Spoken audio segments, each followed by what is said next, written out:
Umuwi na sina Miguel, Lito at Manong Carlo. Patuloy pa nag-uusap sina Gabriela at Joaquin. Hanggang dumating ang kanilang usapan sa... Gabriela, may sasabihin sana ako sa'yo. Ano yun?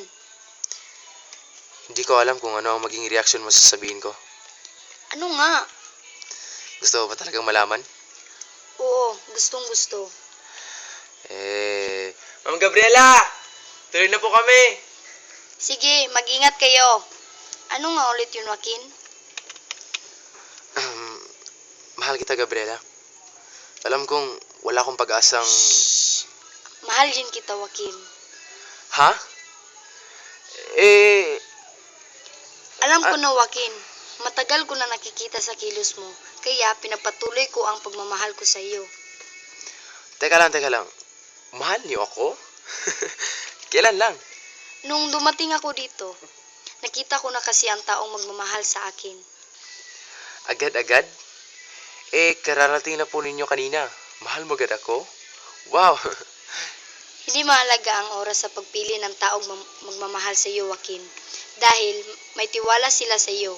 Nagtatanong kasi ako sa ibang mga babaeng trabahador kanina kung sino ka ba talaga. Kaya, yun, naisip ko kung kausapin ka at nakita kong may kabutihan kang loob. Kaya pinatibok mo ang puso ko. Hindi ako makapaniwala sa sinabi mo, Gabriela. Talagang hindi ako makapaniwala. Mahal kita, Gabriela. Mahal na mahal. Mahal na mahal din kita, Joaquin. Tumatawa ang dalawa at nahuli sila ni Alex na maghawak ang kamay. Kuya! Joaquin.